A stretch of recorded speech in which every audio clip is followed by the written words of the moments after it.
Hello students, welcome you all on your on channel. और साथियों, आज के वीडियो में हम बात करेंगे शेखावाटी विश्वविद्यालय के वीएससी के एक पेपर विमेन एम्पावरमेंट के बारे में। तो जो अपना शेखावाटी यूनिवर्सिटी है, इस वर्ष एनईपी के तहत उसमें एक नए पेपर को शामिल किया गया है वुमेन एम्पावरमेंट के नाम पे, जिसका सिलेबस आपके सामने है। इस विमेन एम्पावरमेंट में हम क्या क्या पढ़ने वाले हैं वो हम देख लेते हैं फटाफट।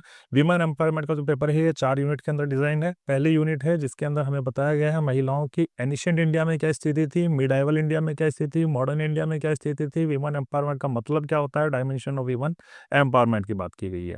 सेकेंड यूनिट के अंदर विमेन एम्पावरमेंट को प्रोटेक्शन के लिए हमारे कॉन्स्टिट्यूशन के अंदर क्या क्या लॉज बनाए गए हैं, कौन कौन सी पॉलिसीज वुमेन के फेवर में बनाई गई है या कौन कौन सी स्कीम्स लाई गई है, उनकी बात की गई है।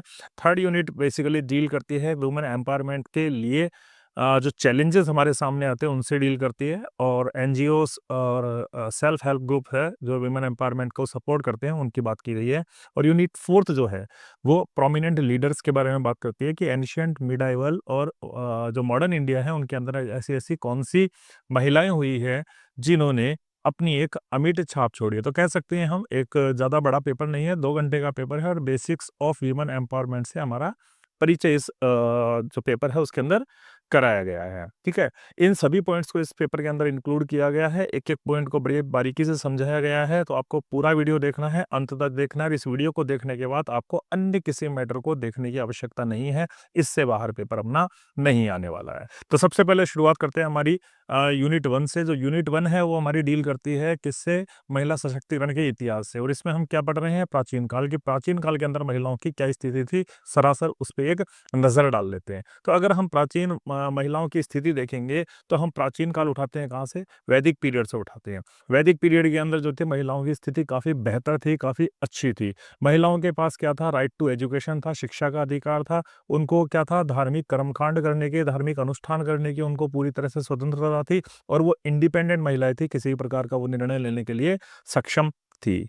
अगर आप वैदिक काल को देखेंगे, आप एंशिएंट इंडिया को देखेंगे, एंशिएंट पीरियड को देखेंगे, तो वहाँ पे आपको बहुत बड़ी-बड़ी विदुषी महिलाएं मिली है, स्कॉलर्स मिली है। जैसे गार्गी हो गई, मैत्रेयी हो गई, लोपामुद्रा हो गई। ये ऐसी महिलाएं थी जिनको वेदों का और वेदों के साथ-साथ उपनिषदों का भी पूर्णतया ज्ञान था। तो ये कह सकते हैं हम कि वैदिक काल के अंदर महिला को जो था वो क्या, धर्म ग्रंथ पढ़ने की, वेद पढ़ने की क्या थी, पूरी तरीके से अनुमति थी। यानी शिक्षा का अधिकार उसके पास था और महिलाएं उस जमाने में शिक्षा ग्रहण करती थी। Women had property rights. उस जमाने महिलाओं के पास संपत्ति का अधिकार भी था और वो विवाह के लिए अपने लाइफ पार्टनर का चयन स्वयं कर सकती थी। यानी वैदिक काल में महिलाओं की स्थिति काफी बेहतर थी। जेंडर इक्वलिटी थी वैदिक काल में। क्या था, जेंडर इक्वलिटी भी थी जो पूरे समाज के अंदर व्याप्त थी। यानी महिलाओं और पुरुषों के अंदर किसी भी प्रकार का कोई भेदभाव नहीं था।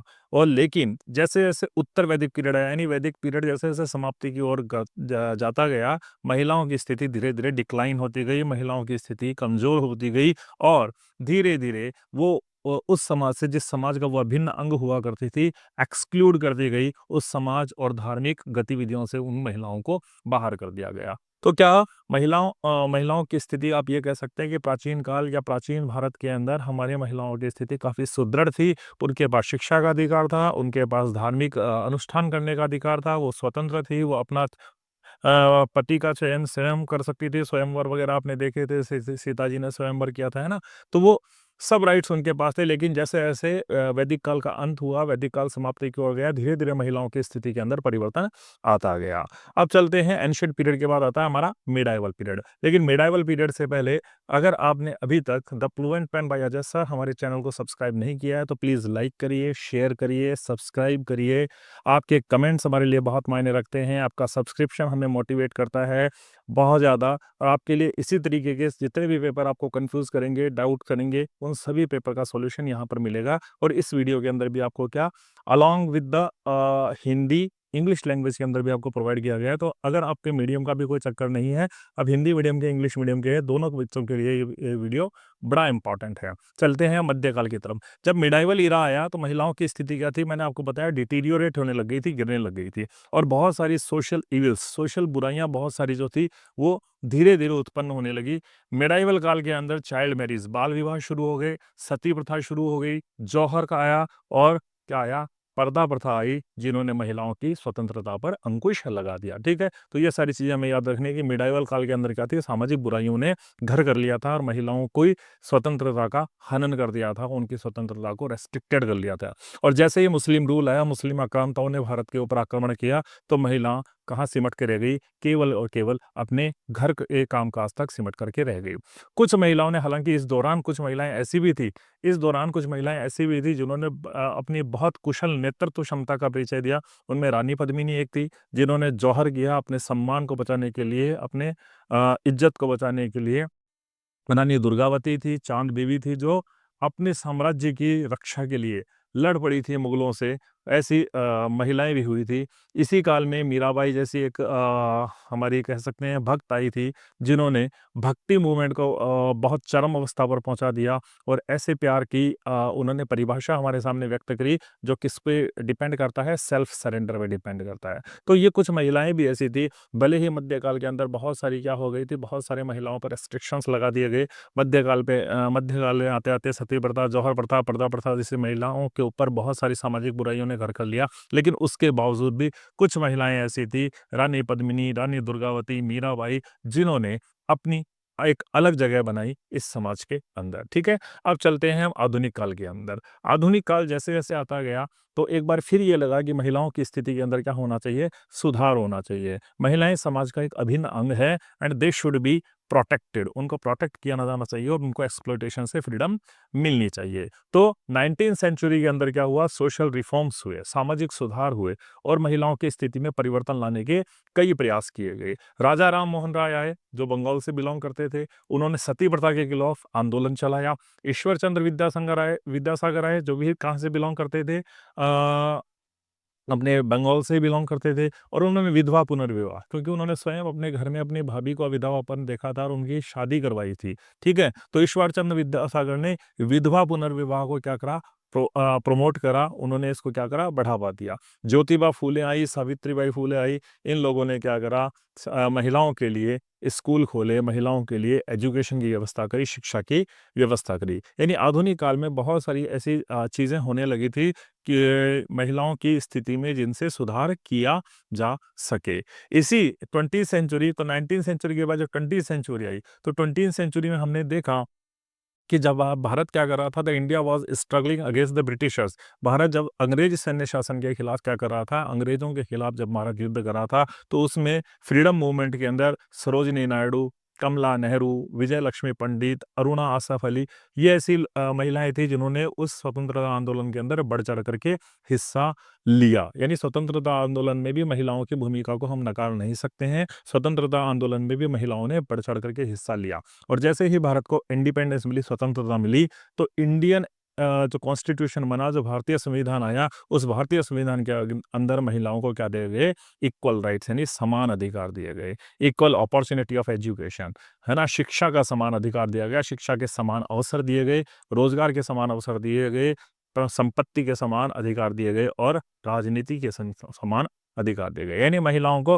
हर मामले में हमारे संविधान के थ्रू हर क्षेत्र के अंदर उनको बराबर के अधिकार देने का प्रयास किया गया, उनकी स्थिति में सुधार लाने का प्रयास किया गया।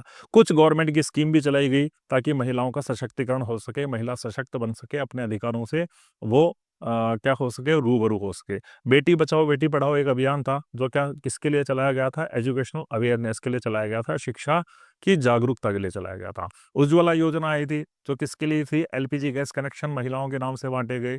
विमेन रिजर्वेशन बिल आया, और विमेन रिजर्वेशन बिल का के लिए आया ताकि भारतीय राजनीति के अंदर महिलाओं का एक सक्रिय योगदान बना रह सके। और आज के समय में हम देखते हैं, जब इतने सारे हमने सुधार करे, जब इतने सारे सुधारों को किया गया, हमारे संविधान के थ्रू अप्लाई किया गया, तो महिलाओं की स्थिति में भी धीरे धीरे क्या होने लगा, परिवर्तन होने लगा। और वर्तमान समय में अगर आप देखें, तो प्रेजेंट मूवमेंट में महिलाएं, चाहे साइंस का फील्ड हो, चाहे खेल हो, चाहे व्यापार हो, चाहे आप एडमिनिस्ट्रेटिव फील्ड हो, उन सब क्षेत्रों में महिलाएं निरंतर आगे की तरफ बढ़ रही है। और लैंगिक भेदभाव, जेंडर इनइक्वेलिटी, डोमेस्टिक वायलेंस और कार्यस्थल पर असमानता अभी भी कुछ चुनौतियाँ बनी हुई है, ठीक है? भले ही क्या हुआ, गवर्नमेंट ने बहुत सारी योजनाएँ चलाई, बहुत भले ही गवर्नमेंट ने महिलाओं के प्रोटेक्शन के लिए बहुत सारे कानून बनाए, वो आज बढ़ तो रही है हर क्षेत्र के अंदर, लेकिन फिर भी इसी समाज के अंदर उनके साथ कहीं न कहीं लैंगिक यानी जेंडर इनइक्वालिटी देखी जाती है, डोमेस्टिक वायलेंस का वो शिकार हो रही है और वो वर्क प्लेस पे भी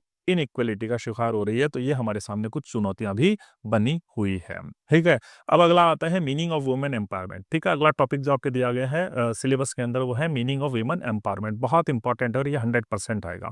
वीमेन एम्पावरमेंट से आप क्या समझते हैं, ठीक है?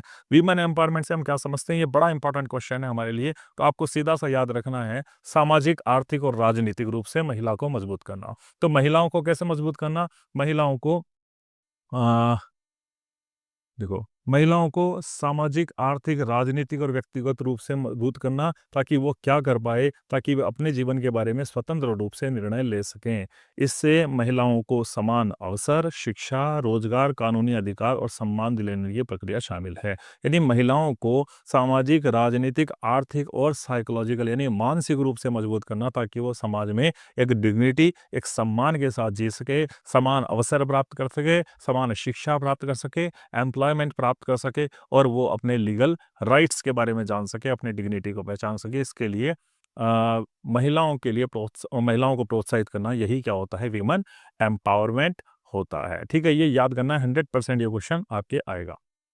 महिला सशक्तिकरण के प्रकार, यानी कितने प्रकार से अब आप महिलाओं को सशक्त बना सकते हो, ये कौन-कौन से तरीके हैं जिनसे हम महिला सशक्तिकरण कर सकते हैं, ठीक है? तो सबसे पहला उसमें तरीका है सामाजिक सशक्तिकरण। सबसे पहली चीज़ क्या है? हमें महिलाओं को समाज में बराबरी का दर्जा दिलाना, ठीक है?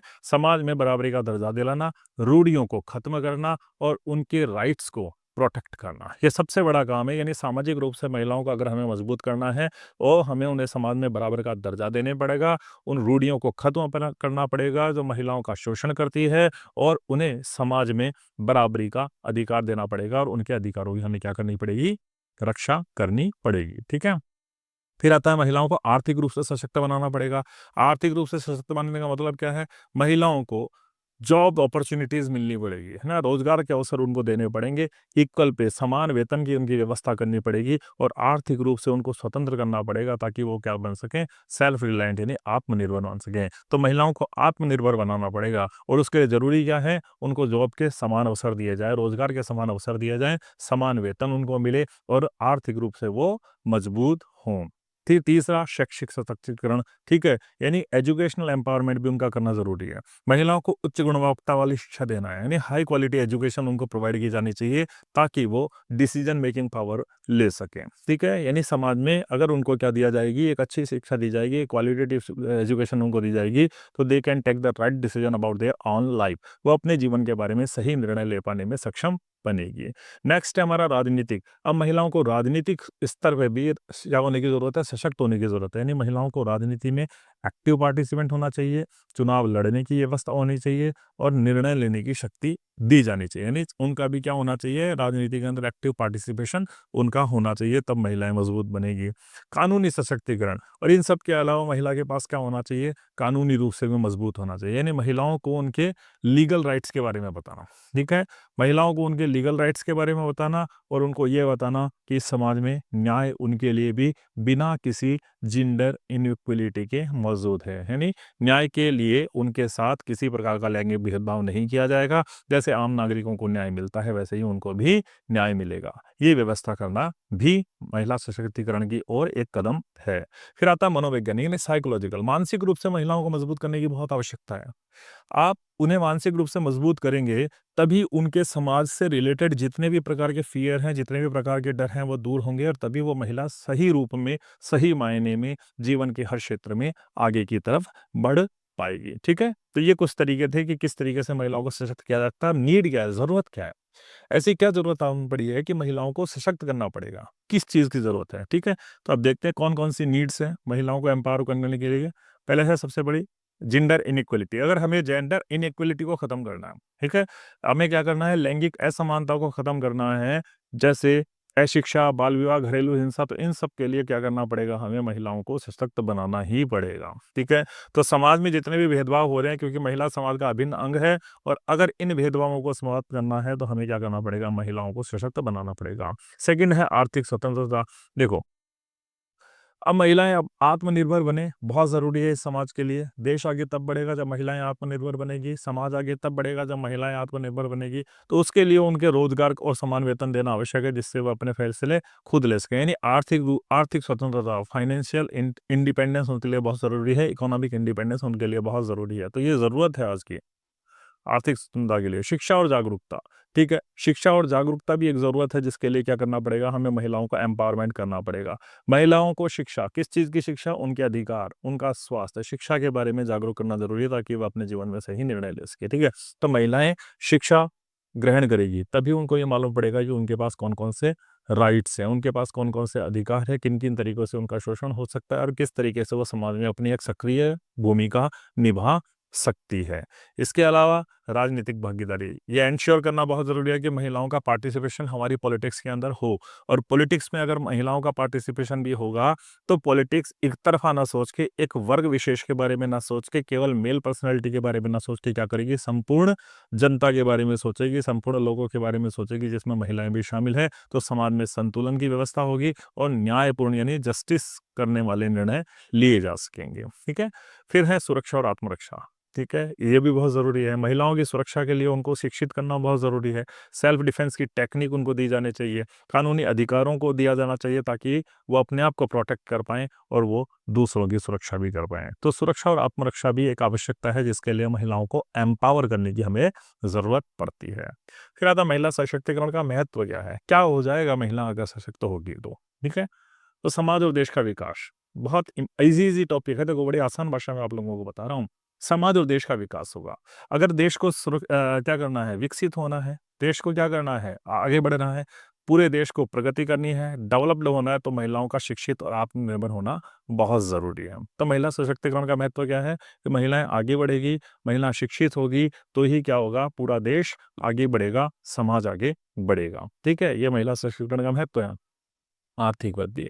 महिलाएँ अगर देखो क्या होगी, महिलाएँ अगर पढ़ेगी, लिखेगी और एक सक्रिय नागरिक के रूप में देश की अर्थव्यवस्था में योगदान करेगी, तो देश की अर्थव्यवस्था क्या होगी, मज़बूत होगी। ठीक है? क्योंकि अब 2 कंधे, कंधे से कंधा मिलाकर के अगर महिलाएँ चलेगी इस समाज के अंदर, तो जितना पुरुष योगदान दे रहा है देश की अर्थव्यवस्था में, उतनी ही महिला भी देने लगेगी, और ऐसा जिस दिन हो जाएगा, उस दिन क्या होगी, देश की इकोनॉमी अपने आप में क्या हो जाएगी, सॉलिड हो जाएगी। ठीक है? नेक्स्ट है समानता और न्याय। इक्वलिटी और जस्टिस, ठीक है, इक्वलिटी और जस्टिस से हमारा क्या मतलब है कि महिला को समाज में बिल्कुल समानता मिले और न्याय को बढ़ावा देती है। अगर महिलाओं को समाज में समानता मिलेगी तो क्या होगा, न्याय अपने आप में क्या होगा, बढ़ेगा। न्याय को मतलब बिना लैंगिक डिस्क्रिमिनेशन के क्या होगा, जस्टिस को डिस्ट्रीब्यूट किया जा सकेगा, जिससे समाज में क्या होगा, भेदभाव कम होगा, डिस्क्रिमिनेशन को रिड्यूस किया जा सकता है। ठीक है, तो देखो हिंदी और इंग्लिश मीडियम के बच्चे जो भी हैं, उन सभी के लिए ये वीडियो बड़ा इंपॉर्टेंट है।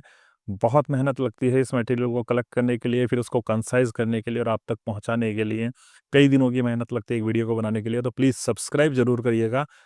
हम आपसे वादा करते हैं कि इसी तरीके के वीडियो जो हैं आप लोगों के लिए आते रहेंगे, और आपके एग्ज़ाम्स ओरिएंटेड वीडियो आएँगे, तो बहुत आपका काम हल्का होने वाला है, आसान होने वाला है। ठीक है?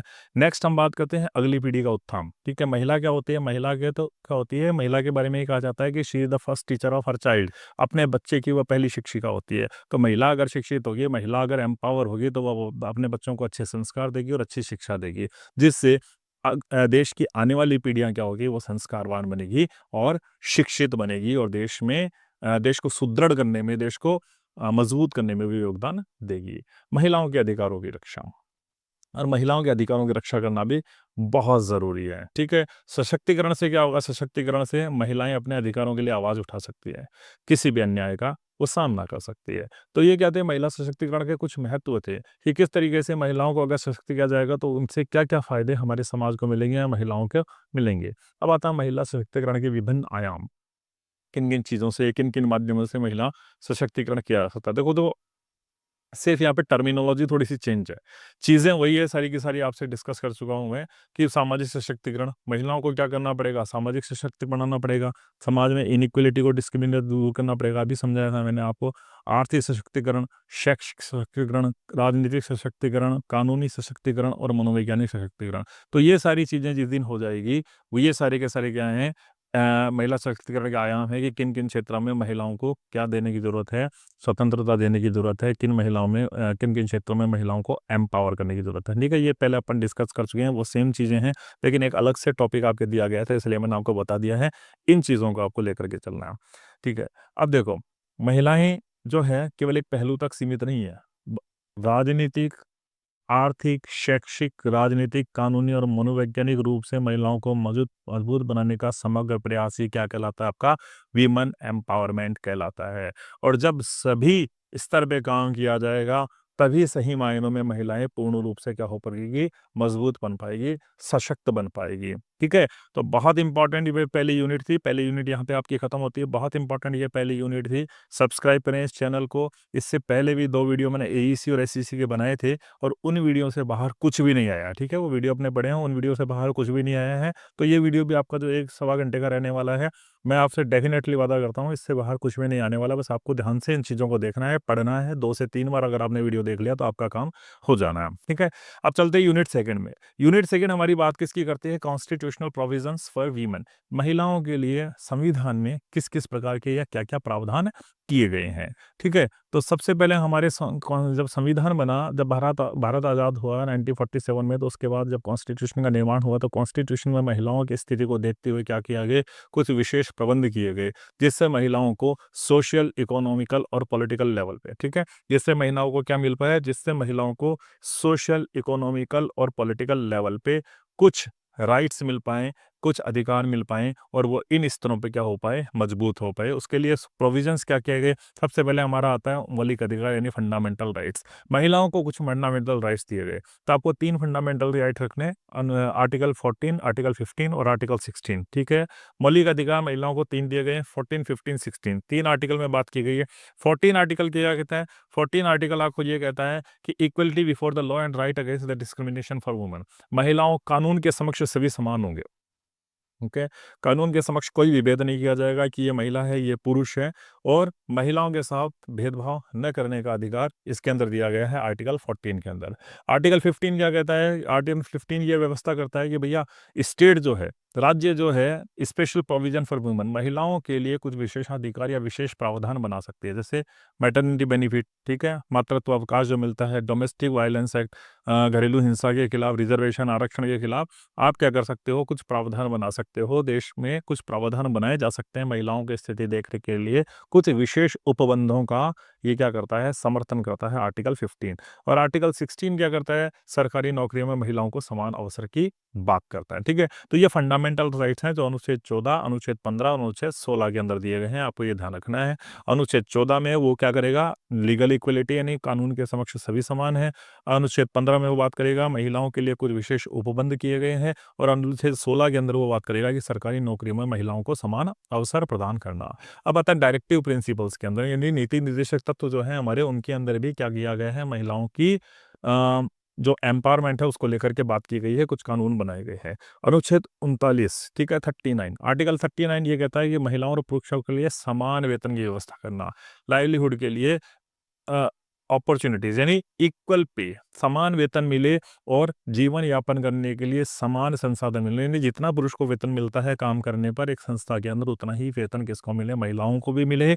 और जब जीवन यापन करने के लिए बेसिक नीड, जो लाइवलीहुड के लिए जो बेसिक नीड होती है, उन्हें पाने का अधिकार एक महिला को भी है। इसकी बात कौन करता है? आर्टिकल 39 करता है। फिर आता है आर्टिकल 42, और आर्टिकल 42 क्या कहता है? महिलाओं को मैटरनिटी लीव के लिए उपबंध करता है कि 180 दिन का जो महिलाओं को प्रसूति अवकाश मिलता है, मैटरनिटी लीव मिलती है, उसका प्रावधान ये करता है। कुछ अन्य संवैधानिक, अन्य कॉन्स्टिट्यूशनल प्रोविजंस भी किए गए हैं, जैसे आर्टिकल 51 ए ई में क्या किया गया है, महिलाओं को सम्मान और गरिमा को बनाए रखना, ठीक है। यानी समाज के अंदर महिलाओं के सम्मान के साथ कोई छेड़छाड़ नहीं होनी चाहिए, उनकी डिग्निटी के खिलाफ कोई काम नहीं होना चाहिए, है ना, ऐसी व्यवस्था की गई है।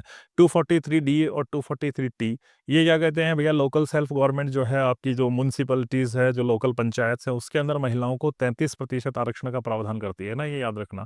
243D और 243T क्या करते हैं, लोकल जो बॉडीज़ होती है आपकी, पंचायत हो गई या म्यूनसिपलिटीज़ हो गई, नगर परिषद हो गए, नगर निकाय हो गए, उनके में महिलाओं के लिए 33% आरक्षण की व्यवस्था ये करता है, ठीक है। महिला सशक्तिकरण के लिए प्रमुख कानून भी कुछ बनाए गए हैं। महिलाओं से जुड़े कुछ सुरक्षा कानून की हम बात कर लेते हैं, ठीक है। ये एक अलग टॉपिक दिया गया है, इसको भी ध्यान से पढ़ना है आपको। अब ये पूछा जा सकता है ना, 100% आपसे पूछा जा सकता है कि महिलाओं से सुरक्षा से जुड़े हुए कुछ प्रमुख प्रमुख कानून कौन कौन से हैं, कानून कौन से हैं।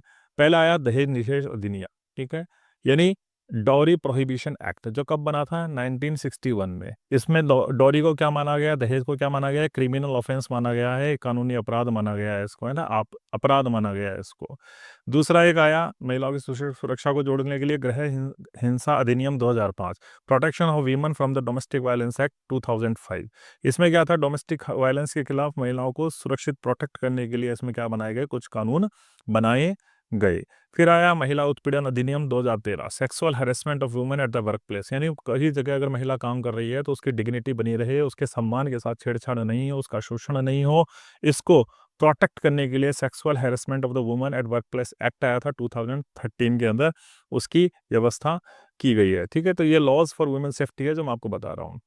फिर समानता से जुड़े हुए महिलाओं को समान तरीके से समान तरीके का कानून उन महिलाओं के लिए हो, तो उसके लिए आया समान वेतन अधिनियम, यानी equal pay, equal remuneration act 1970 के अंदर लाया गया, यानी पुरुष और महिलाओं के अंदर समान वेतन की व्यवस्था की गई कि लैंगिक आधार पे, यानी जेंडर इनइक्वलिटी के आधार पे उनके वेतन में किसी प्रकार का हेरफेर नहीं किया जाएगा। हिंदू उत्तराधिकार अधिनियम 1952, महिलाओं को पैतृक संपत्ति के अंदर भी अधिकार दिया गया है। मातृत्व लाभ अधिनियम 1960, मैटरनिटी बेनिफिट, जिसको 2017 में अमेंड किया गया था, उसमें ये महिलाओं को क्या दिया गया, 26 सप्ताह का मातृत्व अवकाश दिया गया, ठीक है। तो ये क्या थे, महिलाओं के अधिकार और समानता से जुड़े हुए कानून थे।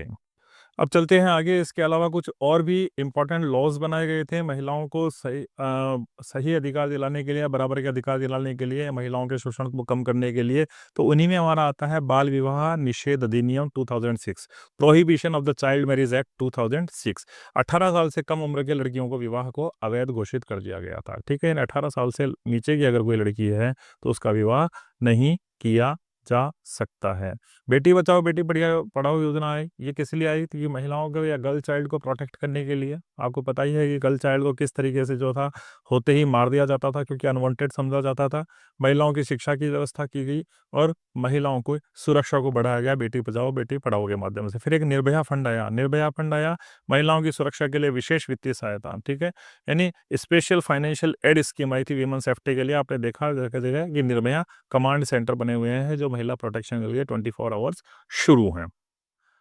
फिर आता है महिला सशक्तिकरण के लिए नीतियां और योजनाएं, ठीक है। महिला सशक्तिकरण के लिए कौन कौन सी नीतियां थी जो गवर्नमेंट ने बनाई, या कौन कौन सी योजनाएं थी जिनको गवर्नमेंट लेकर के आई है। तो राष्ट्रीय महिला नीति 2016, नेशनल पॉलिसी फॉर वुमेन 2016 में एक पॉलिसी आई जिसको नेशनल पॉलिसी फॉर वुमेन यानी राष्ट्रीय महिला नीति कहा गया। इस नीति के अनुसार, या इस नीति का क्या था, उद्देश्य क्या था, इसका उद्देश्य था आर्थिक, सामाजिक और राजनीतिक रूप से महिला को सशक्त बनाने पर जोर दिया गया था। यानी जो नेशनल पॉलिसी फॉर वीमेन आई थी 2006 में, वो इकोनॉमिकली, सोशली और पॉलिटिकली वुमेन को एम्पावर करने के लिए, उसको प्रमोट करने के लिए बनाई गई थी। इसी नीति के अंदर क्या कहा गया कि महिलाएं अगर किसी स्थान पर कार्य करती है तो उनके कार्य के दौरान उनको उस कार्य क्षेत्र में सुरक्षा प्रदान की जाए और कार्य करने के समान अवसर प्रदान किए जाए। इसको बिल्कुल सुनिश्चित करना था, इनको एंश्योर करना था। तीसरी बात राष्ट्रीय महिला नीति के अंदर जो कही गई थी वो क्या थी, कि स्वास्थ्य और शिक्षा के क्षेत्र में प्रयास किया जाए, यानी महिला की शिक्षा और स्वास्थ्य को लेकर के किसी प्रकार का खिलवाड़ नहीं होना चाहिए। ये दोनों ही चीज़ उसको मिलनी चाहिए। इम्प्रूविंग हेल्थ, उसकी हेल्थ में सुधार, स्वास्थ्य में सुधार, और उसके एजुकेशन सेक्टर में उसको जितनी सुविधाएं हो सकती है, या जितनी सुविधाएं पुरुष को मिलती है उतनी सुविधाएं उसको भी मिलनी ही चाहिए। और एक योजना आई राष्ट्रीय मातृत्व लाभ योजना, जिसको नेशनल मैटरनिटी बेनिफिट स्कीम कहा गया। ये क्या करती है कि जो महिलाएं प्रेग्नेंट होती है ना, उनको वित्तीय सहायता यानी फाइनेंशियल असिस्टेंस प्रदान करती है। और इसमें क्या किया गया, महिलाओं के लिए 6,000 रुपये व्यवस्था की गई थी कि महिलाओं के अगर क्या होता है कि गरीब परिवार की महिला अगर कोई है, बीपीएल परिवार की अगर कोई महिला है, अगर उन वो प्रेग्नेंट रहती है और उनके किसी बच्चे का जन्म होता है, डिलीवरी होती है, तो डिलीवरी होने पर उनको 6,000 रुपये की आर्थिक सहायता गवर्नमेंट की तरफ से की जाती है। ठीक है। सुरक्षा से जुड़ी योजना भी आई। अब महिलाओं की सुरक्षा से जुड़ी कुछ योजनाएं है। एक आई बेटी बचाओ बेटी पढ़ाओ, बेटी बचाओ बेटी पढ़ाओ योजना आई 2015 के अंदर। इसका उद्देश्य क्या था, बेटी बचाओ। अब मैं अभी आपको बताया था कि गर्ल चाइल्ड को क्या कर दिया जाता था, मार दिया जाता था, अनवांटेड समझा जाता था उनको। तो उनको संरक्षण देने के लिए, उनको प्रोटेक्शन देने के लिए इसको क्या किया गया, इस योजना को लाया गया। और बेटी पढ़ाओ को यानी शिक्षा का शिक्षा पर विशेष ध्यान देने के लिए, महिलाओं को शिक्षित करने के लिए, महिलाओं को अपने अधिकारों से जागरूक करने के लिए उनकी शिक्षा को महत्वपूर्ण माना गया और उनकी शिक्षा को बढ़ावा दिया गया। ठीक है, ये बेटी बचाओ बेटी पढ़ाओ का मुख्य उद्देश्य था। एक आया वन स्टॉप सेंटर योजना, जो आई हमारी 2015 पे, कि कोई भी महिला अगर किसी भी प्रकार के वायलेंस से पीड़ित हो जाती है तो उसकी तत्काल सहायता यानी तुरंत उसको क्या मिले, वो एक एड मिले, एक उसको हेल्प मिले, उसके लिए व्यवस्था की गई वन स्टॉप सेंटर की स्कीम की। इसमें क्या किया गया, पुलिस, चिकित्सा और कानूनी और काउंसलिंग की सेवाएं एक ही स्थान पर उपलब्ध की गई। यानी कोई महिला अगर किसी भी प्रकार की हिंसा से पीड़ित होती है तो पुलिस की व्यवस्था, चिकित्सा यानी मेडिकल की व्यवस्था, लीगल और काउंसलिंग सर्विसेज उनको एक ही छत के नीचे प्रदान की गई। यानी महिला को अलग अलग इन चीज़ों के लिए चक्कर लगाने की जरूरत नहीं थी, एक ही जगह ये सारी चीज़ें उनको उपलब्ध कराई गई। महिला हेल्पलाइन योजना, फिर एक योजना आई महिला हेल्पलाइन योजना, जो 2016 के अंदर आई। और इसका उद्देश्य क्या था कि 24x7 यानी 24 आवर्स 7 डेज, पूरे ध्यान 24 घंटे के अंदर हर स्थिति से निपटने के लिए महिलाओं की स्थिति को समझते हुए उनको प्रोटेक्शन देने के लिए ये कॉल सेंटर चलाया गया, जो 24 घंटे चालू रहता था। यदि किसी भी प्रकार का हिंसा होती है महिला के साथ, किसी भी प्रकार का हैरेसमेंट होता है, किसी भी प्रकार का वायलेंस होता है, तो तुरंत महिला उस पर संपर्क कर सकती है। ठीक है, आगे चलते हैं। आर्थिक सशक्तिकरण से जुड़ी योजनाएं। अब महिलाओं को फाइनेंशियली स्ट्रॉन्ग करने के लिए, इकोनॉमिक एम्पावर करने के लिए भी कुछ योजनाओं को चलाया गया। उनमें कौन सी थी, महिला ई हॉट हम जानते हैं बाजार, लेकिन ई लगा दिया यानी आई पे चले जाओ आप, इस पे ऑनलाइन पोर्टल पे चले जाओ। तो महिलाओं को ऑनलाइन व्यापार करने के अवसर देना, इसके लिए इसको चलाया गया, महिला ई हॉट 2006 को चलाया गया। और इसीलिए महिला जो उद्यमी थे, यानी महिला बन तो गई व्यापारी, लेकिन उनको क्या था, अपना माल नहीं बेच पा रही है वो, या वो किस जगह बेचेगी।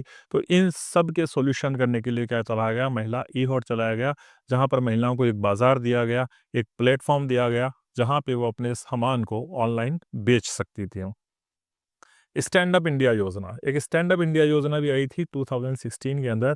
और इसका मतलब क्या था कि महिलाओं को, अगर कोई महिला है, किसी प्रकार की कोई महिला है और वो स्वयं रोजगार करना चाहती है, स्वयं का बिजनेस स्टार्ट करना चाहती है, तो वुमेन एंटरप्रेन्योरशिप को बढ़ावा देने के लिए क्या की गई, बिजनेस लोन की व्यवस्था की गई। यानी महिलाओं को लोन दिया जाएगा। और महिलाओं को कहाँ से, 10 लाख से लेकर के 1 करोड़ तक का लोन दिया गया। अगर महिलाएं कोई स्टार्टअप करती है, किसी प्रकार का व्यापार शुरू करती है, तो महिलाओं के लिए एक व्यवस्था की गई कि फाइनेंस उनके आड़ा नहीं आना चाहिए। फाइनेंस से संबंधित 10 लाख से लेकर के 1 करोड़ तक के उनको क्या दिए जाएंगे, क्या उनको लोन दिए जाएंगे, जिससे वो अपना बिजनेस आसानी से शुरू कर सकें। स्वयं स्वयं सहायता समूह, ठीक है, स्वयं सहायता समूह, जिनको हम SHG भी कहते हैं शॉर्ट में। SHG क्या होता है, सेल्फ हेल्प ग्रुप्स होते हैं। सेल्फ हेल्प ग्रुप में क्या होता है, ग्रामीण क्षेत्र की जो महिलाएं होती है और उनको आर्थिक रूप से आत्मनिर्भर बनाने के लिए महिलाओं का एक ग्रुप बनाया जाता है, सेल्फ हेल्प ग्रुप। और ये क्या करते हैं, छोटा छोटा उद्योग करते हैं, छोटे छोटे व्यापार करते हैं। इनको इनके व्यापार के लिए, इनके उद्योग के लिए फाइनेंशियल असिस्टेंस गवर्नमेंट के द्वारा किया जाता है। तो इन महिलाओं को वित्तीय सहायता प्रोवाइड कराने के लिए, छोटे छोटे उद्योगों को स्थापित करने के लिए, जिनमें महिलाएं क्या कर सकें, महिलाएं प्रोडक्शन कर सकें और वो आत्मनिर्भर बन सकें, तो उनको फाइनेंशियल असिस्टेंस देने के लिए स्वयं सहायता समूहों की भी स्थापना की गई। अब आती है महिलाओं की स्कीम्स आई कुछ हेल्थ और न्यूट्रिशन को लेकर के। यानी हेल्थ और न्यूट्रिशन भी बहुत ज़रूरी है, पोषण होना भी बहुत ज़रूरी है, और स्वास्थ्य का ध्यान रखना भी बहुत ज़रूरी है। तो उसके लिए भी कुछ योजनाएं गवर्नमेंट ने लागू करी, जिसके अंदर थी प्रधानमंत्री मातृ वंदना योजना। ठीक है, प्रधानमंत्री मातृ वंदना योजना ये कब आई थी? 2017 में। इसका मतलब क्या था कि ऐसी महिलाएं जो क्या है प्रेग्नेंट है, या फिर ऐसी महिलाएं जो क्या कर रही है, स्तनपान कराती है, छोटे बच्चे को दूध पिलाती है, उनको आर्थिक सहायता प्रोवाइड करना। 5,000 रुपये इसमें क्या दिए गए? 3 किस्तों के अंदर 5-5 हज़ार रुपये, यानी 15,000 रुपये की व्यवस्था की गई, जो 5-5 हज़ार रुपये 3 किस्तों के अंदर इसमें दिए जा रहे थे। तो ये स्वास्थ्य व पोषण से जुड़ी हुई योजनाएं हैं, ठीक है। ये आपके कोर्स के अंदर दी गई ये सारी योजनाएं, इसलिए मैं आपको बता रहा हूँ, है ना। जननी सुरक्षा योजना, एक जननी सुरक्षा योजना आई महिलाओं के लिए 2005 में। 2005 में ये जब ये योजना आई तो इसका मतलब क्या था कि कई महिलाएं जो होती थी पहले ग्रामीण क्षेत्र की, वो घर पे ही डिलीवरी करा लेती थी, तो उससे इन्फेक्शन होने का खतरा था, महिलाओं की जान जाने का खतरा था। तो इस सब को रोकने के लिए जननी सुरक्षा योजना आई, ताकि महिलाएं क्या करवाए, हॉस्पिटल के अंदर डिलीवरी करवाएं। और इसके अंदर महिलाओं को क्या दिया गया? फाइनेंशियल असिस्टेंस के साथ साथ उनको मुफ्त चिकित्सा सुविधा भी दी गई। यानी आपको आर्थिक रूप से सहयोग तो किया ही जाएगा, उसके साथ चिकित्सा का जितना भी खर्चा होगा उसका खर्च कौन वहन करेगा? गवर्नमेंट वहन करेगी। शिक्षा और कौशल, अब महिलाओं को शिक्षा देने के लिए, एजुकेशन देने के लिए और उनकी कौशल विकास से जुड़ी हुई कुछ योजना आई। उनमें कौन सी योजना है? सुकन्या समृद्धि योजना, जो हमारी आई थी इन द ईयर 2015, कि घर में अगर बेटी का जन्म होता है, ठीक है, तो घर में अगर बेटी का जन्म होता है तो बेटी की उच्च शिक्षा और शादी के लिए ये एक बचत योजना स्टार्ट की गई, जिसके अंदर टैक्स में छूट का लाभ भी दिया गया और ब्याज दर को भी, यानी आपके इंटरेस्ट रेट को भी इसमें हाई रखा गया। तो ये काफ़ी बेनिफिशियल योजना है और काफ़ी अच्छा इससे रिटर्न मिलता है। तो और ये बहुत काम आती है अगर बेटी आगे जाकर के उच्च शिक्षा ग्रहण करती है, हायर एजुकेशन में जाती है, या फिर उसकी शादी करते हो, तो एक अमाउंट बहुत अच्छा हो जाता है इसका बन करके, है ना। तो ये एक योजना गवर्नमेंट ने शुरू करी कब? 2015 के अंदर। राष्ट्रीय शिक्षा नीति है, ठीक है। राष्ट्रीय शिक्षा नीति आई 2020। अब ये जो नई शिक्षा नीति आई है हमारी 2020 वाली, इसके अंदर क्या किया गया है? लड़कियों की शिक्षा के ऊपर विशेष जोर दिया गया है और डिजिटल साक्षरता को मजबूत बनाया गया है। इसमें फोकस किया गया है कि इस पे वोकेशनल एजुकेशन पे और स्किल डेवलपमेंट पे। तो महिलाओं के स्किल डेवलपमेंट और वोकेशनल एजुकेशन पर इसमें विशेष रूप से गौर किया गया है। तो ये कह सकते हैं जो राष्ट्रीय शिक्षा नीति आई है 2020 वाली, इसमें महिलाओं की शिक्षा को लेकर के विशेष प्रबंध किए गए हैं। उनको डिजिटली रूप से साक्षर करने की बात की गई है और उनको वोकेशनल शिक्षा के साथ-साथ, वोकेशनल एजुकेशन के साथ-साथ स्किल एजुकेशन के ऊपर भी क्या दिया गया है? विशेष ध्यान दिया गया है। तो ये सारी अपनी क्या थी? सेकंड यूनिट थी, जिसके अंदर शिक्षा से जुड़ी हुई योजनाएँ या जो गवर्नमेंट ने स्कीम्स लॉन्च करी है अगर अलग-अलग जो महिलाओं के लिए, उन सब की बात इसके अंदर की गई थी। थर्ड यूनिट आ जाते हैं। अब महिलाओं का एम्पावरमेंट तो हम कर देंगे और महिलाओं के एम्पावरमेंट के लिए गवर्नमेंट ने स्कीम्स भी बहुत सारी चला दी है। लेकिन अभी भी चुनौतियाँ हमारे सामने बनी हुई है। कुछ चुनौतियाँ हैं जो अभी भी हमारे सामने बनी हुई है। तो वो चुनौतियाँ कौन-कौन सी है और उन चुनौतियों से हम कैसे निपटेंगे, उसकी बात हम क्या करेंगे? थर्ड यूनिट के अंदर करेंगे। तो थर्ड यूनिट के अंदर जो सबसे पहली चुनौती हमारे सामने दी गई है वो है सामाजिक चुनौती, जो सबसे बड़ी चुनौती होती है, क्योंकि समाज में हम सबको रहना है। समाज में अभी भी क्या माना जाता है? महिलाओं को पुरुषों के समान नहीं माना जाता है, यानी जेंडर इनइक्वालिटी अभी भी समाज के अंदर क्या है? प्रेवेलेंट है। अभी भी समाज के अंदर महिलाओं को पुरुषों के समान बिल्कुल नहीं माना जाता है। तो ये सामाजिक चुनौती है हमारे सामने सबसे पहले। महिलाओं को, चाहे वो उसकी फैमिली हो, चाहे वो उसका वर्क प्लेस हो, चाहे वो सोसाइटी हो, महिलाओं को हर जगह पुरुषों की तुलना में भेदभाव का सामना करना ही पड़ता है, ठीक है? तो ये पहली चुनौती है। सेकंड चुनौती आ गई अशिक्षा और शिक्षा की कमी। पहली बात हो गई तो देखो, महिलाओं को शिक्षा की व्यवस्था नहीं की जाती थी, या महिलाओं को पहले क्या था, लड़कियों को, बच्चियों को स्कूल नहीं भेजा जाता था, उनकी शिक्षा को प्रमोट नहीं किया जाता था। तो इससे महिलाएँ अशिक्षित रह जाती थी और वो किसका शिकार होती थी? उनको अपने अधिकार का मालूम नहीं होता था और वो समाज में किसका शिकार होते थे? एक्सप्लॉइटेशन का शिकार होते थे। तो अभी भी जो लिटरेसी रेट है ना लड़कियों की, वो वास्तव में रूरल एरियाज़ में बहुत कम है। अभी भी महिलाएँ सही तरीके से शिक्षा को ग्रहण नहीं कर पा रही है। फैमिलीज़ अभी भी जो है रूढ़िवादिता की ओर है और वो अभी भी क्या करती है? महिला एजुकेशन को क्या नहीं करती है? प्रायोरिटी नहीं देती है, प्राथमिकता नहीं देती है। और अगर महिला शिक्षित नहीं होगी तो वो इकोनॉमिकली इंडिपेंडेंट भी नहीं होगी, वो आर्थिक रूप से निर्भर रहेगी पारिवारिक लोगों के ऊपर ही, है ना? तो ये भी एक चीज़ है। बाल विवाह, चाइल्ड मैरिज एक और हर्डल है हमारे रास्ते के अंदर, कि 18 से कम उम्र की लड़कियों की शादी कर जाती है और इससे वो बड़ी बंधनों के अंदर बन जाती है कम उम्र के अंदर ही। और इसी बाल विवाह के कारण महिलाओं का स्वास्थ्य, शिक्षा और उनकी आत्मनिर्भरता जो होती है वो हिंडर हो जाती है, वो ऑब्स्ट्रक्ट हो जाती है, वो अपना विकास स्वयं नहीं कर पाती है ना? आगे चलते हैं, घरेलू हिंसा और उत्पीड़न। एक और चुनौती है महिला एम्पावरमेंट के सामने की घरेलू हिंसा, जो डोमेस्टिक वायलेंस होता है, डॉरी होता है, दहेज के लिए महिलाओं का उत्पीड़न किया जाना, या फिर वर्क प्लेस, जिस कार्यस्थल पर वो काम करती है, सेक्सुअल हरेसमेंट किया जाना, वो दिन प्रतिदिन बढ़ते ही जा रहे हैं। यानी भले ही समाज शिक्षित हो गया और भले ही अपने आप को हम कितना भी मॉडर्न कर लें, शिक्षित कर लें, डेवलप्ड कर लें, लेकिन अभी भी मानसिकता काफ़ी पुरानी कुछ लोगों की है, और अभी भी डोमेस्टिक वायलेंस, जो दहेज के लिए उत्पीड़न, डॉरी हैरेसमेंट है और सेक्सुअल हैरेसमेंट है, वो अभी तक पूरी तरीके से ख़त्म नहीं हुआ है, और वो दिन ब दिन बढ़ता ही जा रहा है। समाज में, इस सोसाइटी के अंदर महिलाएं अभी भी किस में जी रही है? डर के अंदर जी रही है, इनसिक्योरिटी, असुरक्षा के अंदर जी रही है। ठीक है, ये चुनौती है हमारे सामने।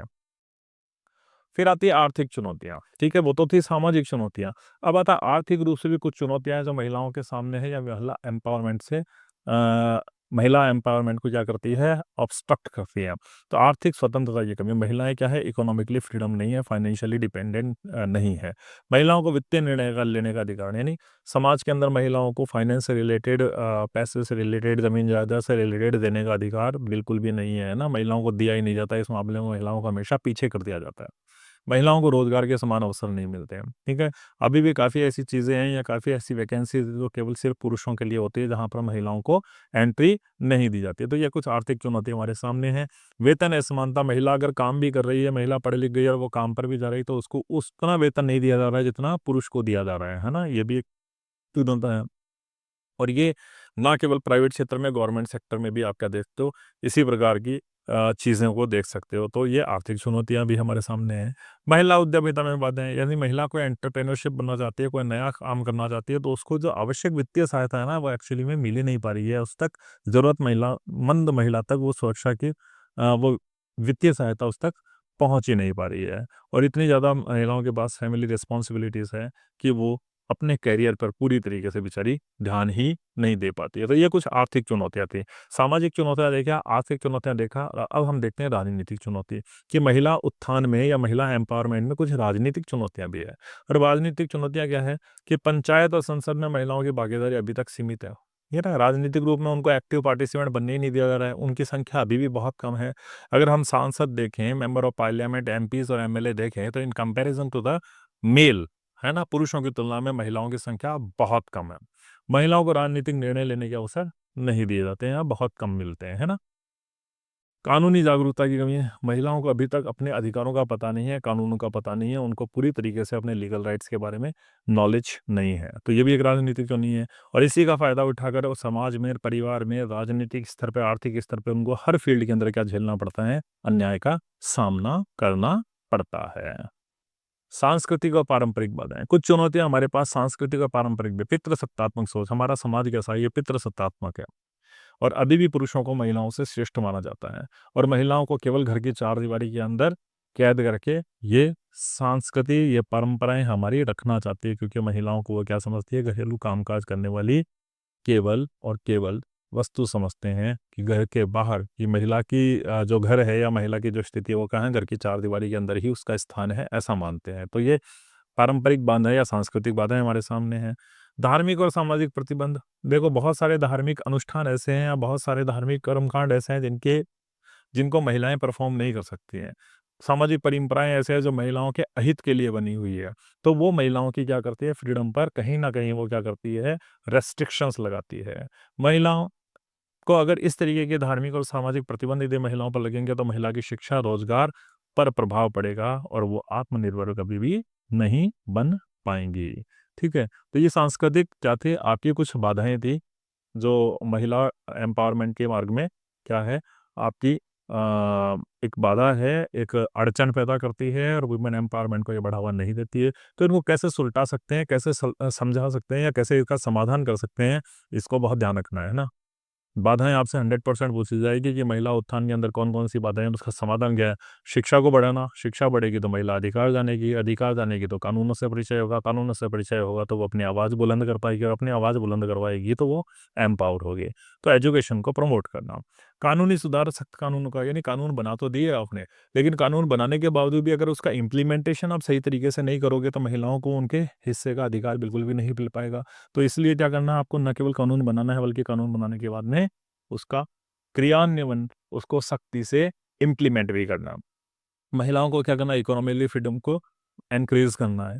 आर्थिक रूप से वो फ्री होगी तो वो आत्मनिर्भर बनेगी, आत्मनिर्भर बनेगी तो कॉन्फिडेंस आएगा, कॉन्फिडेंस आएगा तो वो डिसीजन ले पाएगी। सामाजिक सोच में बदलाव, और हमें ज़रूरी है इस समाज के अंदर सोच में बदलाव करना पड़ेगा कि आज महिलाएं पुरुषों से कंधा मिलाकर के चल रही है। आज महिलाएं शिक्षा के मामले में, व्यापार के मामले में, खेल के मामले में, किसी भी मामले में पुरुषों से कम नहीं है। तो महिलाएं या लड़कियों ने भी वही स्थान प्राप्त कर लिया है जो लड़कों के पास हुआ करता था। तो महिला जो ये हमारी एक रूढ़िवादी सोच है इस समाज की, उस सामाजिक सोच में बदलाव करने की हमें बहुत ज़्यादा ज़रूरत है। अगर हम ये सारे काम कर लेंगे तो निश्चित तौर पे वीमेन एम्पावरमेंट यानी महिला सशक्तिकरण के मार्ग में आने वाली बाधाओं पर हम विजय प्राप्त कर लेंगे। महिला सशक्तिकरण का समर्थन करने वाली कुछ एजेंसियां, ठीक है। अब महिला सशक्तिकरण का फेवर करती है, सपोर्ट करने वाली कुछ एजेंसियां, उनमें सबसे पहले हम सरकारी एजेंसियां हैं कि महिला सशक्तिकरण का समर्थन करने के लिए सरकार के पास कौन कौन सी एजेंसी है, कौन कौन सी ऐसी चीज़ें हैं जो महिला एम्पावरमेंट यानी वीमेन एम्पावरमेंट को क्या करती है, प्रमोट करती है। तो सबसे पहले है हमारे पास राष्ट्रीय महिला आयोग, जो कब बना था 1992 में। 1992 में राष्ट्रीय महिला आयोग आया। राष्ट्रीय महिला आयोग का काम क्या था, महिला के अधिकारों की सुरक्षा करना और उसकी राइट्स को प्रमोट करना, ठीक है। ये एक कैसी संस्था है, संवैधानिक संस्था है, कॉन्स्टिट्यूशनल ये क्या है, बॉडी है, ठीक है। ये क्या करती है, किसी महिला पर कोई अपराध हो रहा है तो उनकी निगरानी करती है और उनके खिलाफ होने वाले अपराध के खिलाफ ये क्या करती है, कार्यवाही भी करती है। ये क्या करती है, नीतियां बनाना और कानून में सुधार के लिए सरकार को सुझाव देती है किन किन कानूनों के द्वारा महिला की सुरक्षा को क्या किया जा सकता है, महिलाओं की सुरक्षा को निश्चित किया जा सकता है, और यदि कोई कानूनों में आवश्यक सुधार की गुंजाइश है तो उसके मामले में भी ये सरकार को बताती है, ठीक है। दूसरी हमारी संस्था है, ये भी एक गवर्नमेंट बॉडी है, महिला एवं बाल विकास मंत्रालय, MWCD, ठीक है, ministry of women and child development. ये महिलाओं के साथ साथ बच्चों के कल्याण की विभिन्न योजनाओं को लागू करती है। बेटी बचाओ, बेटी पढ़ाओ, मातृ वंदना जैसी योजनाएं इसी के तहत चल रही है और महिला सुरक्षा और पोषण से जुड़े मुद्दों पर यह ध्यान देती है, ठीक है। तीसरी फिर हमारी वही है, गवर्नमेंट बॉडी है, राष्ट्रीय ग्रामीण आजीविका मिशन। इसके लिए क्या किया गया है, ग्रामीण महिलाओं के रोजगार और स्वरोजगार के अवसर प्रदान करना, और SHG यानी स्वयं सहायता समूह के माध्यम से आर्थिक सशक्तिकरण को बढ़ावा देना, ये इसका क्या है, प्रमुख उद्देश्य है। तो ये सरकारी एजेंसियों के साथ ही एक और सरकारी एजेंसी है, महिला पुलिस एवं सुरक्षा इकाइयाँ, women police and safety units. इसका काम क्या है, ये है 1091 की हेल्पलाइन और वन स्टॉप सेंटर जैसी सुविधाएं प्रदान करें, यानी किसी भी महिलाओं को किसी भी समय कोई भी परेशानी हो तो इस नंबर पर कॉल करके क्या कर सकती है, अपनी परेशानी को दर्ज करा सकती है और उनको तुरंत उसका समाधान मिलेगा। इसका उद्देश्य क्या है कि महिला को वर्क प्लेस और जो अपने पब्लिक एरियाज है उनके अंदर उनकी क्या हो, प्रोटेक्शन हो, सेफ्टी को एनकरेज किया जा सके। तो ये कुछ क्या थी, सरकारी एजेंसियाँ थी जो महिलाओं के उत्थान के लिए काम करती है, महिलाओं की प्रोग्रेस के लिए काम करती है, महिलाओं के अधिकारों के लिए काम करती है और महिलाओं की सुरक्षा के लिए काम करती है। अब आती है कुछ गैर सरकारी संगठन यानी NGOs, ठीक है। ये सारे टॉपिक आपके ऐसे के ऐसे दिए हुए हैं और आपको इतना ही पढ़ना है, बहुत ज़्यादा नहीं पढ़ना है, पेपर 2 घंटे का ही है और आप ये पढ़ लेंगे तो आपका काम आसानी से हो जाना है। सेवा संस्था है, सेल्फ एम्प्लॉयड वुमेन एसोसिएशन, तो ये क्या है, गैर सरकारी है ना, नॉन गवर्नमेंट बॉडी है, ये NGO है। ये क्या करती है, सेवा संस्था महिला श्रमिकों और घरेलू कामगारों के अधिकारों की रक्षा करती है और महिला स्वरोजगार उद्यमिता के अवसर प्रदान करती है, यानी एंटरप्रेन्योरशिप अपॉर्चुनिटीज टू वुमन प्रदान करती है और सेल्फ एम्प्लॉयमेंट को प्रमोट करती है। ननरी फाउंडेशन, ठीक है, इसको नन्ही कली कहोगे, है ना, ननरी, ननरी के नाम से ननरी इसको शॉर्ट फॉर्म कहा जाता है, नन्ही कली फाउंडेशन। नन्ही कली फाउंडेशन किसके लिए है, विशेष रूप से बालिकाओं के लिए, बालिकाओं की गर्ल चाइल्ड की एजुकेशन को बढ़ावा देने के लिए होती है। ये क्या करती है, फाइनेंशियल और एजुकेशन सपोर्ट करती है किसको, लड़कियों की शिक्षा के लिए, ठीक है। ब्रेक थ्रू, ब्रेक थ्रू एक और NGO है, नॉन गवर्नमेंट बॉडी है, जिसका काम क्या होती है, ये महिलाओं के खिलाफ हिंसा और लैंगिक असमानता के खिलाफ अभियान चलाती है। तो ये चलाती है, कैंपेन चलाती है against the violence of the gender inequality, ये उनके खिलाफ कैंपेन चलाती है और क्या करते हैं, डिजिटल और सामुदायिक माध्यमों से महिलाओं की जागरूकता को बढ़ावा देना है, डिजिटली और कम्युनिटी प्लेटफॉर्म के माध्यम से महिलाओं के बीच में अवेयरनेस को बढ़ाती है, ठीक है। Action at India, action aid India एक और फिर क्या हुआ, NGO हो गई, नॉन गवर्नमेंट बॉडी हो गई। ये गरीब और महिलाएं, ऐसी महिलाएं जो मार्जिनलाइज्ड है, जो वंचित महिलाएं हैं और बिल्कुल गरीब महिलाएं हैं, उनके अधिकारों की रक्षा करती है। महिलाओं की हेल्थ, एजुकेशन और उनके सामाजिक न्याय में उनको क्या करती है, ये हेल्प प्रोवाइड करती है, सहायता प्रोवाइड करती है। कुछ कॉर्पोरेट सेक्टर भी ऐसे हैं जो महिला उत्थान के लिए काम कर रहे हैं। उनके अंदर आप देख सकते हो नीति आयोग है या निजी संस्थाएं।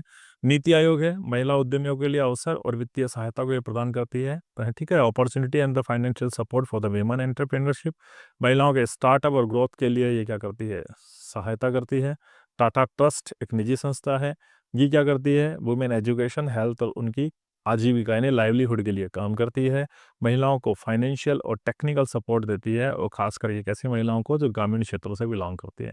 तो ये क्या थी, कॉर्पोरेट या फिर निजी क्षेत्र की वो संस्थाएं थी जो महिलाओं के उत्थान के लिए काम करती है। ये बहुत इंपॉर्टेंट है ना।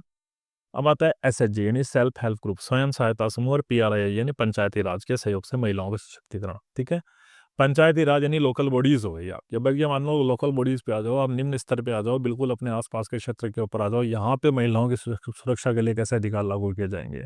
तो देखो, महिला सुरक्षा के पंचायतों में महिलाओं की सुरक्षा के लिए उपाय लागू किए जाते हैं, जैसे बाल विवाह रोकथाम, घरेलू हिंसा रोकथाम। अब देखो, लोकल स्तर पे कोई काम हो गया तो वो काम किसका है, पंचायतों का काम है। पंचायत इस बात को क्या करेगी, कंफर्म करेगी, पंचायत इस बात को बिल्कुल लागू करेगी कि महिला पूरी तरह से सशक्त हो, उनके एरिया के अंदर किसी प्रकार का कोई बाल विवाह ना हो, या कोई भी महिला डोमेस्टिक वायलेंस से पीड़ित ना हो। पंचायतें महिलाओं की शिक्षा और स्वास्थ्य सेवाओं को बेहतर बनाने के लिए कार्यक्रम चलाती है। पंचायतें ग्रामीण क्षेत्रों में महिलाओं और बाल पोषण योजनाओं को बढ़ावा देती है। पंचायतें ही महिला समूहों का समर्थन करती है।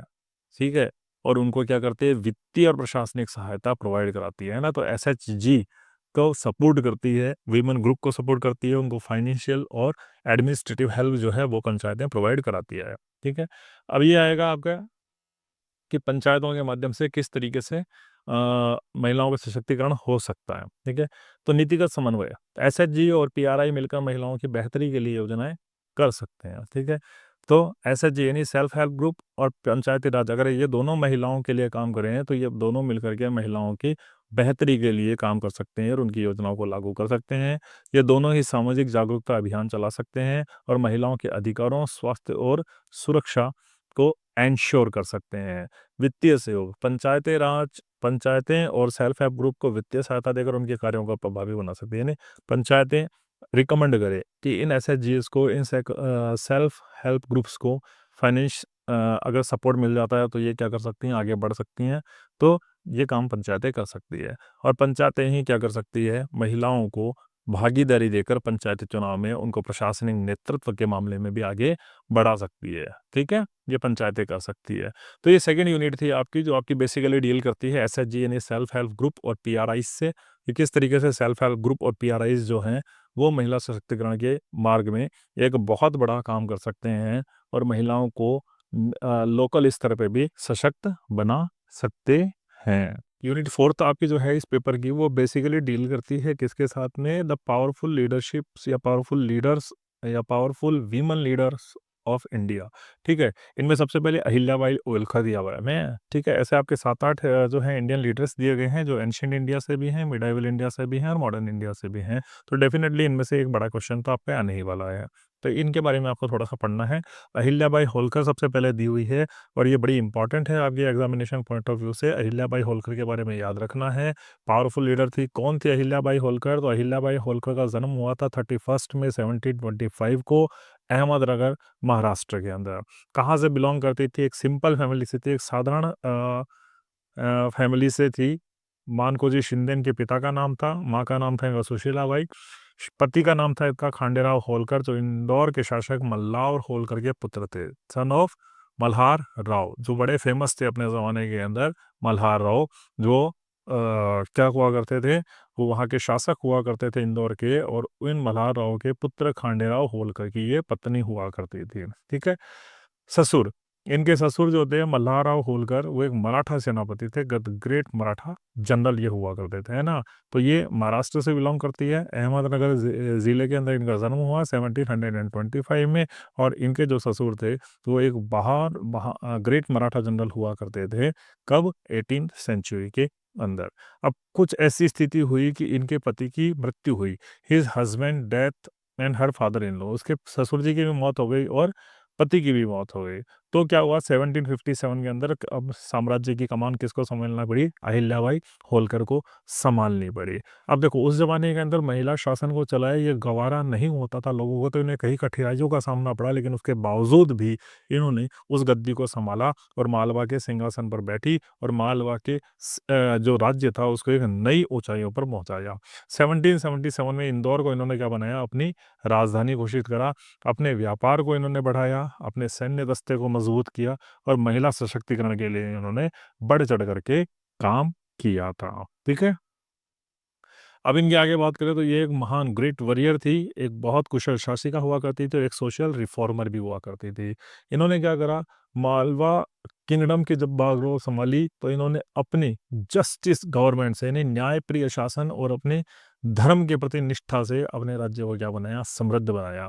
तो महिला ये जो अहिल्याबाई होलकर है ना केवल एक महिला, ना केवल एक शासिका थी, बल्कि एक सिंबल थी। सिंबल महिला सशक्तिकरण का, सिंबल रिलीजियन, संस्कृति, कल्चर और एडमिनिस्ट्रेटिव एक्सीलेंस का। ठीक है, तो इनको सिंबल माना जाता है, प्रतीक माना जाता है। धर्म, संस्कृति, एडमिनिस्ट्रेशन और महिला सशक्तिकरण की पराकाष्ठा का प्रतीक माना जाता है। उसी का दूसरा नाम अहिल्याबाई होलकर माना जाता है। इनके अलावा इन्होंने क्या किया? काशी विश्वनाथ जो मंदिर है उसका इन्होंने क्या कराया? पुनर्निर्माण करवाया। सोमनाथ मंदिर जो है अपना गुजरात के अंदर, उसका इन्होंने रिनोवेशन करवाया, जीर्णोद्धार करवाया। रामेश्वरम, बद्रीनाथ, मथुरा और हरिद्वार जैसे धार्मिक स्थानों पर इन्होंने क्या करवाया? कई मंदिरों और धर्मशालाओं का निर्माण करवाया और इन्होंने सभी के लिए कुओं और इंस का निर्माण करवाया ताकि हर व्यक्ति आराम से जो ज़रूरतमंद चीज़ें हैं उनको हासिल कर पाए। इनका जो शासनकाल था, अहिल्याबाई होलकर का शासनकाल, वो मालवा का स्वर्ण युग माना जाता है, the golden age of Malwa state. तो इतनी महत्वपूर्ण रानी हुआ करती थी ये मालवा की कि इनका राज्य को स्वर्ण युग माना जाता था। एक महिला होते हुए भी इन्होंने इतने बढ़िया एडमिनिस्ट्रेटिव रूलिंग का परिचय दिया कि हर कोई इनका कायल हो गया। दूसरा फिगर जो आपके दिया गया है वो दिया गया है रानी दुर्गावती। ठीक है, रानी दुर्गावती के बारे में जानते हैं। रानी दुर्गावती का जन्म हुआ था 5 अक्टूबर 1525 को। ठीक है, 5 अक्टूबर 25 को कहाँ हुआ? कलिंजर। जो अभी कहाँ है? उत्तर प्रदेश के अंदर, है ना। तो उत्तर प्रदेश के अंदर कलिंजर है अभी। वहाँ पर क्या हुआ था इनका? अहिल्याबाई का, सॉरी, दुर्गावती का वहीं पर जन्म हुआ था। इनके पिताजी का नाम क्या था? कीरत राय, जो चंदेल वंश के थे। तो she belongs to the Chandel dynasty. Chandel dynasty से बिलोंग करती है, चंदेल वंश की ये शासिका थी। दुर्गावती एक राजपूत फैमिली में जन्म हुआ था और क्योंकि ये राजपूत फैमिली में जन्मी हुई थी इसीलिए बचपन से इनको जो अश्व राइडिंग है ना, घुड़सवारी जो है उसके अंदर क्या थी? इनको मास्टरी हासिल थी। धनुर्विद्या में ये निपुण थी और जो युद्ध कौशल है उसके अंदर भी ये अपनी युवावस्था में ही काफी निपुण हो गई। तो राजपूती खून था इनके अंदर और इनको लड़ने का कौशल बखूबी आता था। रानी दुर्गावती की शादी हुई किससे? दलपत शाह से। दलपत शाह से इनकी शादी हुई, जो किसका था? गोंड डिनेस्टी का था, गोंड वंश का शासक हुआ करता था। और इस प्रकार से वो गोंडवाना की क्या बन गई? रानी बन गई। तो अपनी शादी के बाद वो गोंडवाना की रानी बन गई, लेकिन उनके पति की मृत्यु हुई तो उनके 6 साल का एक बच्चा था, तो उस बच्चे को क्योंकि बच्चा बड़ा अवयस्क था इसलिए रानी दुर्गावती ने क्या करा? उस राज्य का जो साम्राज्य था उस पर संभाला और बड़ी एफिशिएंसी के साथ, बड़ी दक्षता से के साथ उन्होंने उस साम्राज्य पर शासन किया। दुर्गावती का जन्म क्योंकि राजपूत परिवार में हुआ था तो बचपन से ही उनको ये सब चीज़ों में निपुणता हासिल थी और इसके साथ ही, ठीक है, वापस वही बात आ गई। अब दुर्गावती को क्यों जाना जाता है? वो एक न्यायप्रिय शासिका थी। उन्होंने बहुत बढ़िया कृषि और पानी के क्षेत्र में बहुत बढ़िया काम किया और अपनी सिक्योरिटी और मिलिट्री को उन्होंने बहुत ज़्यादा मजबूत किया, बहुत ज़्यादा सुरक्षित उन्होंने बनाया। इनका महत्व इसलिए है कि मुगलों के साथ इनका युद्ध हुआ 1564 में। अकबर ने सेना भेजी, ठीक है।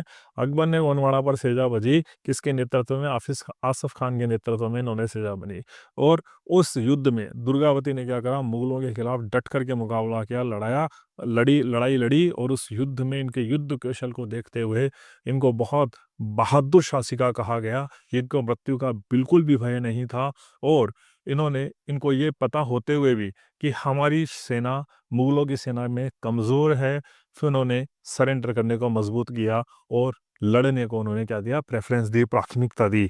और 24 जून 1564 वो दिन था जिस दिन उन्होंने अपना अंतिम युद्ध लड़ा। और जब उन्हें मालूम पड़ गया, क्या मालूम पड़ गया? कि युद्ध में पराजय मिलेगी, युद्ध में जीत के कहीं कोई नामो निशान नहीं है, क्योंकि मुगलों की सेना बहुत बड़ी थी। तो रानी रानी दुर्गावती को ये बिल्कुल भी गवारा नहीं था कि वो दुश्मनों के हाथ में पड़ जाए। उन्होंने खुद को वीर गति देना उचित समझा। ठीक है। तो उन्होंने बजाय दुश्मनों के हाथ पड़ने के क्या करा, स्वयं अपनी जान दे दी। तो उनको किस चीज का प्रतीक माना जाता है? वेलर यानी साहस का प्रतीक माना जाता है, शौर्य का प्रतीक माना जाता है और बलिदान का प्रतीक माना जाता है। भारत सरकार ने उनके सम्मान में 1983 में रानी दुर्गावती विश्वविद्यालय की स्थापना करी थी। तो ये आपकी रानी दुर्गावती थी। आपको ये थोड़ी डिटेल याद रखनी है, फिर इन्हीं को आपको एलोबोरेट करके आपके पेपर में लिखना है। ठीक है। सावित्रीबाई फुले 100% ये आपके आएंगी, बिल्कुल आएंगी आपके, 100% इनको याद रखना है। ठीक है। सावित्रीबाई फुले की अगर बात करें तो पहली महिला शिक्षिका थी सावित्रीबाई फुले। पहली महिला शिक्षिका थी। 1831 में उनका बर्थ हुआ था और 1897 में उनकी डेथ हुई थी। पहली महिला शिक्षिका, first female teacher, social reformer, समाज सुधारक एंड द पोइटेस, और एक कवियत्री थी। महिलाओं और दलितों की शिक्षा के लिए, ठीक है, for the education of women and the low caste, जो दलित थे उनके लिए उन्होंने अपना पूरा जीवन समर्पित किया। अपने पति ज्योतिबा फूले के साथ मिलकर के उन्होंने 1800 पुणे में भारत का पहला बालिका विश्वविद्यालय खोला। यानी जो गर्ल्स की पहली स्कूल खोली गई वो किसके द्वारा खोली गई? सावित्रीबाई फूले के द्वारा खोली गई। मुख्य योगदान क्या है, क्या क्या है इनका, याद रखना आपको, बहुत इंपॉर्टेंट है ये आपके। मुख्य योगदान के रूप में इनको first female teacher of India भी कहते हैं, क्योंकि इन्होंने क्या करा, लड़कियों के लिए और निम्न जाति के बच्चों को शिक्षा देने के लिए इन्होंने क्या करा, काम किया। दूसरा अगर आप देखते हो तो पहली इन्होंने क्या रखी, एक ऐसी स्कूल की स्थापना रखी जो किसके लिए था? महिलाओं के लिए था। यानी उस जमाने में जब महिलाओं को पढ़ने नहीं दिया जाता था, बच्चियों को पढ़ने नहीं दिया जाता था, तो उनके लिए इन्होंने शिक्षा की व्यवस्था करी। फिर इन्होंने क्या कहा, फाइट अगेंस्ट द डिस्क्रिमिनेशन, छुआछूत, जातिगत भेदभाव, कास्ट सिस्टम के खिलाफ इन्होंने अपनी आवाज उठाई और सोशल रिफॉर्म यानी सामाजिक सुधार का दायित्व भी इन्होंने बखूबी निभाया। वीमन राइट के लिए हमेशा लड़ती रही, महिलाओं के संघर्ष के लिए हमेशा लड़ती रही। इन्होंने विधवा विवाह का विरोध किया, बाल विवाह का विरोध किया और महिलाओं की डिग्निटी के लिए, महिलाओं के सम्मान के लिए, महिलाओं को अधिकार दिलाने के लिए इन्होंने हमेशा काम किया। पोइट एंड राइटर, इन्होंने ये एक बहुत अच्छी लेखिका भी थी और एक बहुत अच्छी पोइटेस यानी कवियत्री भी थी, और अपनी कविताओं के माध्यम से इन्होंने क्या करा, सोशल रिफॉर्म और जो वीमन एजुकेशन है उस पर सेंटर्ड होकर के इन्होंने पोइट्री लिखी और समाज सुधार और नारी शिक्षा के लिए इन्होंने कई ऐसी रचनाएं करी जिससे समाज में जागरूकता आई। प्लेग रिलीफ, अब देखो 1897 एक ऐसा ईयर था जब एपिडेमिक के रूप में, महामारी के रूप में पूरे देश के अंदर प्लेग फैल गया, और जब इसको छूत की बीमारी समझा जा रहा था, सभी व्यक्ति एक दूसरे से घबरा रहे थे। उस समय में इन्होंने क्या करा, मरीजों की सेवा करी। वो खुद भी बीमार पड़ गई और उनका निधन हो गया। ठीक है। तो 1897 में सेवा करते हुए, लोगों की मदद करते हुए, लोगों को दवाइयाँ मुकर्रर कराते हुए उन्होंने क्या करा, बहुत सेवा करी। अंत में वो खुद भी उस बीमारी से पीड़ित हो गई और चल बसी, उनकी मौत हो गई।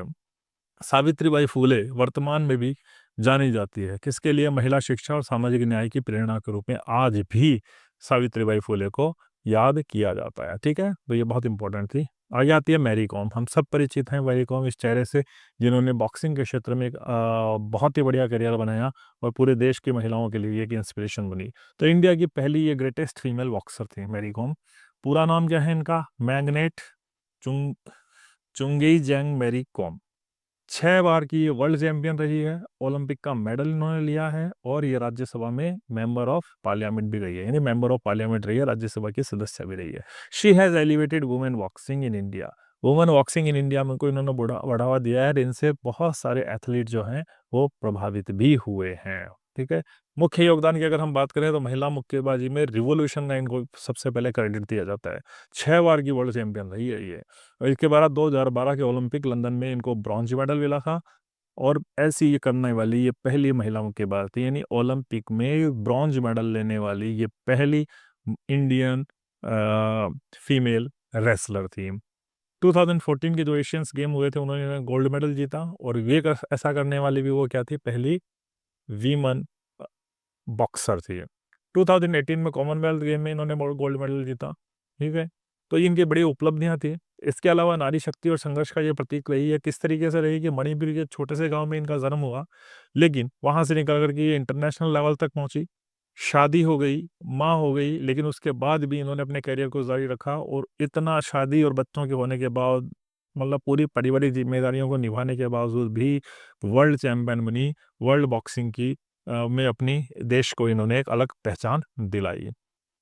भारत में बॉक्सिंग इन्हीं के कारण लोकप्रिय बनी। भारत में महिला मुक्केबाजी के जो नए आयाम इन्होंने स्थापित किए, उसी से भारत में महिलाओं के बीच मुक्केबाजी क्या हुई, फेमस हुई। उनकी जीवन कहानी पर मैरी कॉम 2014 में एक फिल्म बनी, जिसमें किसने, प्रियंका चोपड़ा ने अपना एक किरदार निभाया है।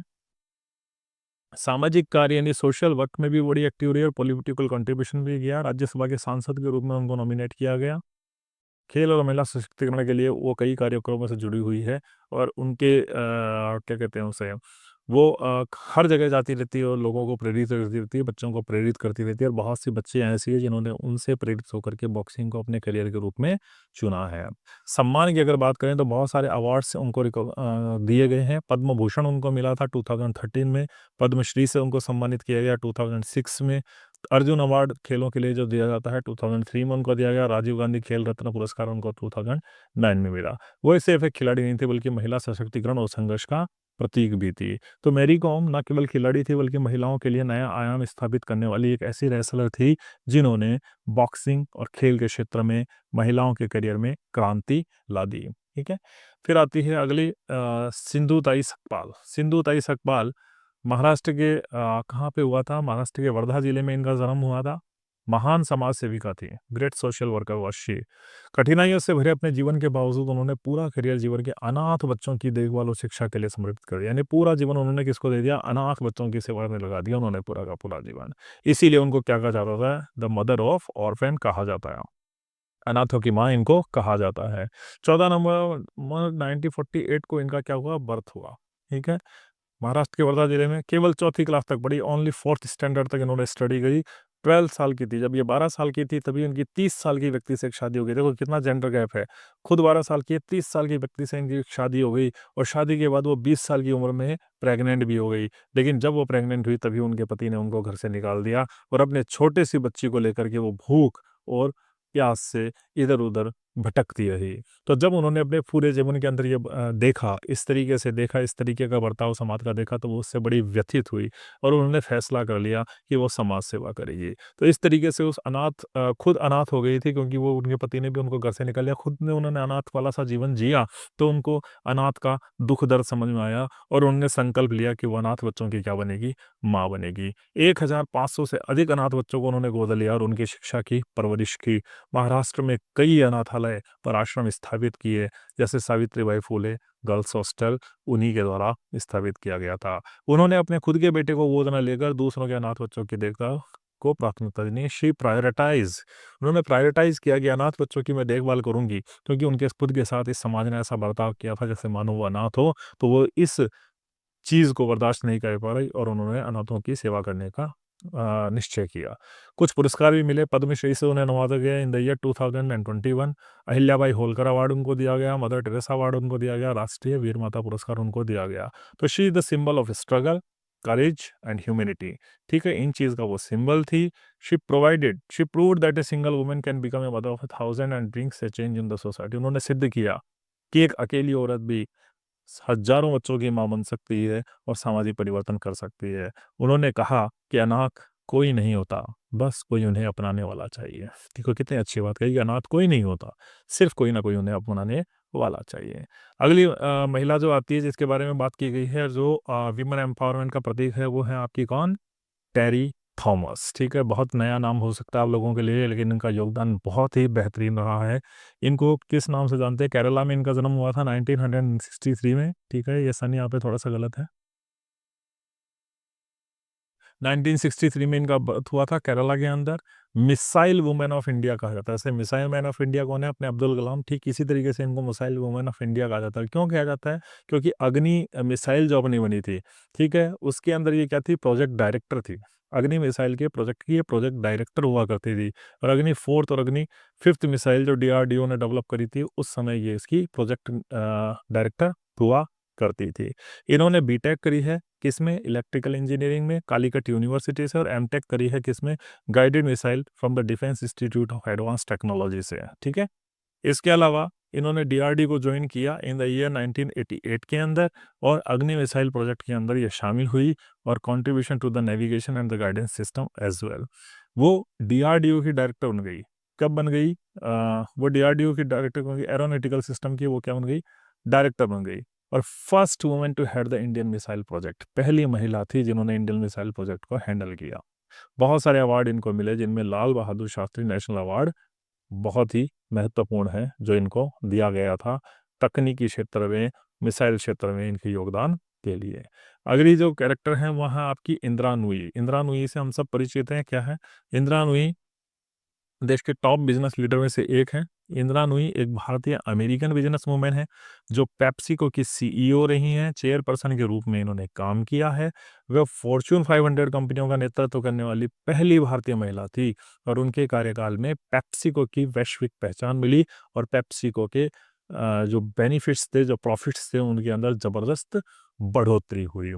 शुरुआती करियर जो थी अपने इंदिरा नूई का, वो शुरुआती करियर इनका जॉनसन एंड जॉनसन और बोस्टन कंसल्टिंग ग्रुप में इन्होंने बिताया। 1994 में ये पेप्सिको से जुड़ी, और पेप्सिको में कई बड़े पदों पर काम किया। 2006 से 2018 तक ये पेप्सिको के सीईओ रहीं। उनके नेतृत्व में पेप्सिको का राजस्व 35 बिलियन से बढ़कर के 63 बिलियन हो गया। और 2021 में माई लाइफ इन फुल नाम से उन्होंने क्या करी? अपनी आत्मकथा भी प्रकाशित करी। ठीक है, उन्होंने अपनी बायोग्राफी भी लिखी है, my life in full. Forbes और फॉर्च्यून की जो सबसे शक्तिशाली महिलाएं हैं उसमें उनको कई बार शामिल किया गया है। ये पत्रिका है फोर्ब्स एंड फॉर्च्यून, और बहुत इंपॉर्टेंस का रखती है। उसमें उनको कई बार शामिल किया गया है, और उनके योगदान के द्वारा लिए ही भारत सरकार ने 2007 में उनको पद्म भूषण से सम्मानित किया।